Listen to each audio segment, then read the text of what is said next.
Hello friends, நம்ம இப்போ beetroot mall தான் செய்ய போகிறோம். இதுக்கு வந்து ஃபர்ஸ்ட் வந்து முந்திரி பாதாம் நல்லா ஃப்ரை பண்ணிக்கோங்க. இதில் வந்து பாதாமில் வந்து நம்மளுக்கு ஆயில் கண்டென்ட் இருக்குது இல்லைங்களா? அதனால் நம்ம அப்படியே அரைச்சோன்னா நம்மளுக்கு வந்து ஒரு மாதிரி ஒட்டிக்கும். அதுலேயே அந்த ஒரு பேஸ்ட் மாதிரி ஆகிடுமே தவிர ஒரு பவுடர் மாதிரி கண்டென்ட் வராது. நம்ம இது கூட 3 ஏலக்காவும் போட்டிருக்கோம். போட்டு நல்லா இன்னும் கொஞ்சம் ஃப்ரை பண்ணிக்கலாம்.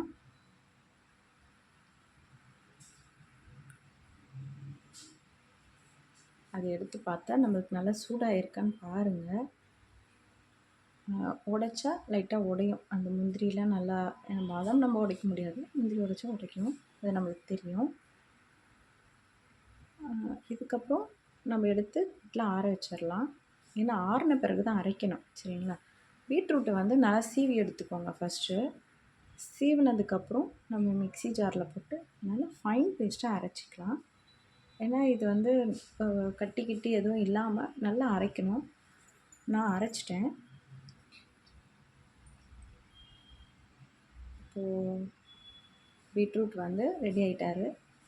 இவரை வந்து இப்போ நம்ம மணாலியில் போட்டு நல்லா ஹீட் பண்ண போகிறோம். இப்போது அவங்கள போட்டு நல்லா சூடு பண்ண ஆரம்பிச்சிட்டோம். அதை ஹீட் பண்ண அதோடைய கலர் சேஞ்ச் ஆகிட்டே இருக்கும். பார்த்தாலே நல்லா தெரியும். நம்ம ஃபஸ்ட்டு போடும்போது ஒரு கலர் இருந்துச்சு, இப்போ ஹீட் ஆக ஆக வேறு கலர் மாறிடுச்சு. இது வந்து நல்லா ஹீட் ஆகிட்டே இருக்கும். நல்ல ஒரு லைட்டாக கொதி வர டைமில் நம்ம நாட்டு சர்க்கரை ஆட் பண்ணணும். நாட்டு சர்க்கரை எப்படின்னா, 1/2 கேஜி பீட்ரூட் எடுக்கிறோன்னா 1/2 கேஜி நாட்டு சர்க்கரை போடணும். 1 கேஜி பீட்ரூட் எடுக்கிறோன்னா 1 கேஜி நாட்டு சர்க்கரை போடணும். எவ்வளோ பீட்ரூட் எடுக்கிறோமோ அதே சேம் அளவு வந்து நம்ம நாட்டு சர்க்கரை எடுத்துக்கணும். அதனால் நாட்டு சர்க்கரையை இப்போ நான் கூட்டிட்டேன். நாட்டு சர்க்கரை போட்ட பிறகு நம்மளுக்கு நிறைய வேலையே இருக்குது. ஆனால் நாட்டு சர்க்கரை போட்ட பிறகு கொஞ்சம் தண்ணியாக லிக்விட் மாதிரி ஆக ஆரம்பிச்சிடும். அதுக்கப்புறம் நல்லா தெறிக்க ஆரம்பிச்சிடும். தண்ணியாக ஆக ஆரம்பிச்சிருச்சு பாருங்கள். இப்போது நம்ம அதை வந்து நல்லா கொதி வர வரைக்கும் நம்ம கைவிடாமல் அதை கிண்டிகிட்டே இருக்கணும். இல்லைன்னா வந்து அடி பிடிக்கும். நீங்கள் வந்து ஹை ஃப்ளேமில் தான் வேறு வைக்கணும், லோ ஃப்ளேமில் வைக்காதீங்க. லோ ஃப்ளேமில் வச்சா இன்னும் லேட் ஆகும். ஆக்சுவலி இந்த மால் செய்கிறதுக்கே வந்து ஒரு 1.5 ஹவர்ஸ் அபோவ் ஆகும் கண்டிப்பாக. நம்ம இதில் லோ ஃப்ளேம்லலாம் வச்சோன்னா இன்னும் ரொம்ப லேட் ஆக ஆரம்பிச்சிடும். அதனால் நல்லா ஹை ஃப்ளேமில் வச்சுக்கோங்க. ஹை ஃப்ளேமில் வச்சா நல்லா தெறிக்க ஆரம்பிச்சிடும். அப்போ வந்து தட்டு போட்டு தான் மூடி வைக்கணும். இல்லைன்னா கையே எல்லாம் கொப்பளம் வந்துடும். குழந்தைங்கள்லாம் வீட்டில் இருந்தாங்கன்னா கண்டிப்பாக குழந்தைங்கள கிட்ட சேர்த்துக்காதீங்க. இப்போ வந்து நம்ம அந்த கொதி வர்றதுக்குள்ளே நம்ம இந்த முந்திரி பாதாம்லாம் அரைச்சி வச்சிடலாம். அரைச்சி வச்சிட்டோம். இப்போது நல்லா கொதி வந்துருச்சு. கொதி வந்து தெறிக்கவும் ஆரம்பிச்சிருச்சு. அந்த செவத்தில் பார்த்திங்களா தெறிச்சிருக்கு. நல்லா தெறிக்க ஆரம்பிச்சிடும். குட்டி பாப்பா குழந்தைங்க யார் இருந்தாலுமே கண்டிப்பாக கிட்ட சேர்க்காதீங்க. இதை செய்யும்போது ஒரு துளி பட்டாலும் கொப்பளம் வந்துடும். நல்லா நீங்களுமே செய்யும்போது பெரிய கரண்டியாக எடுத்துக்கோங்க. அப்போ தான் நம்ம கைக்குமே கொஞ்சம் சேஃப்டி. நம்ம அவ்வளோ வந்து வறுத்து காய வச்சு அரைச்சாலுமே அதை முந்திரி பாதாம்லாம் பாருங்கள் அப்படியே கட்டி கட்டியாக இருக்குது. பட் அது ஒன்றும் ப்ராப்ளம் இல்லை. நம்ம இது பேஸ்ட் ஆக ஆக அது அப்படியே கரைஞ்சிரும். அதனால் நம்ம அது பெரிய விஷயம் கிடையாது. என்னடா கட்டிக்கிட்டே ஆயிடுச்சுன்ட்டுலாம் யோசிக்க வேண்டாம்.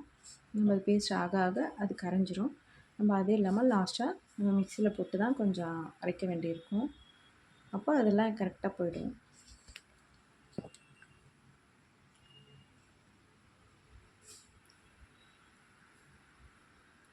இப்போ தெறிக்க ஆரம்பிச்சிருச்சு. நான் தட்டு போட்டு மூடி வச்சிட்டேன். இப்போ பாருங்கள், கொஞ்சம் நேரம் கழித்து பார்த்தா நல்ல ஒரு கண்டென்ட் வந்துருச்சு. நல்லா திக்காக ஆகிடுச்சு இல்லைங்களா? இப்போயும் நல்லா நீங்கள் வந்து கிளறிட்டே இருக்கணும், கைவிடாமல் கிளறிட்டே இருக்கணும். இதை